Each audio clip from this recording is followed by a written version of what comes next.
Matt Easley here, and today we're going to be doing a video about different kinds of wire. This is a video that we haven't really touched anything on yet. We haven't really talked about wire, so I just wanted to break it down for y'all and show you all the different things that you can get. To start off with, I just have some regular old 22 gauge kanthal. I mean, this is basically just the plain Jane vanilla wire that we've been using for a really long time as far as vaping. But with this, you can run it on wattage. On certain boxes, you might be able to run it on temperature control, but a lot of boxes just don't do temperature control on kanthal. With this, just depending on the size of it, like I also have some 26 gauge here, and it's going to be kind of hard to see on this camera. I don't know, I guess you can kind of tell. I'm holding these directly right up under each other, and you can kind of tell that the 22 gauge is a little bit thicker, of course, and then the 26 gauge is not as thick. And the way to think of that when you're looking at wire and you're thinking about getting a gauge, or what gauge that you want to get, think of it like a hose, I guess you could say.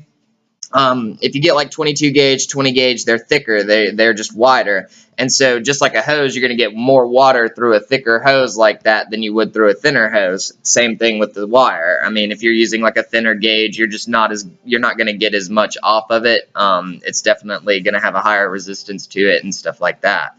Another form of wire that we have, this is stainless steel 316 wire. I didn't take it out of the package, but as you can tell, it's really fine in there. It's almost like fishing wire.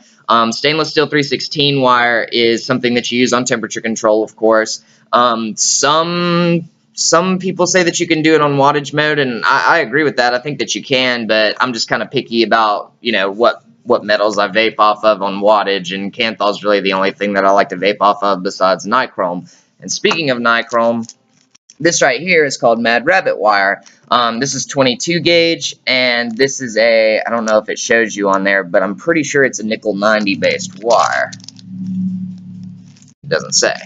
Great.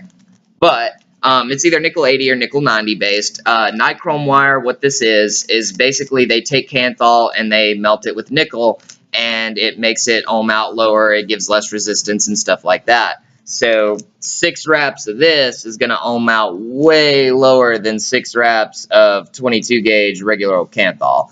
And so you can use this. A lot of people use this for tube mods, for bigger box builds, just something where you need more wraps, just less resistance. And that's a great way to go to if you want that or if you're cloud chasing. Let's see. The last one I got is some more kind of designer wire. This is something that we just recently got in, but it's called Volcano wire. As you can tell, it is pretty thick, and basically this is about 2 pieces of wire with a flat piece of wire in the center of those two with another piece of wire wrapped around all that to just sum it all up there. And so that's another form of wire. One more thing I want to show you is Clapton wire. Let me get a hold of some Clapton wire real fast. Alright guys, so I got some Clapton for you that I want to show you. You can't really tell, the camera doesn't get a good focus on it, but basically what this is 2 pieces of kanthal. They take 1 piece of wire and then they wrap another piece of wire around it, and it's called Clapton, after Eric Clapton, or if you've ever seen, you know, guitar strings are really thick like these are, and they look very similar.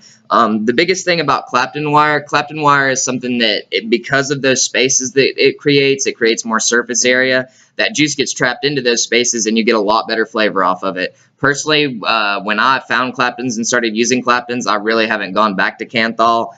With the nichrome, though, on my tube mods, I do use the nichrome a lot on the tube mods. But as far as just like a regular old kanthal, I don't really mess with it too much anymore, just because I get a way better flavor and a way better density and cloud off of the Clapton.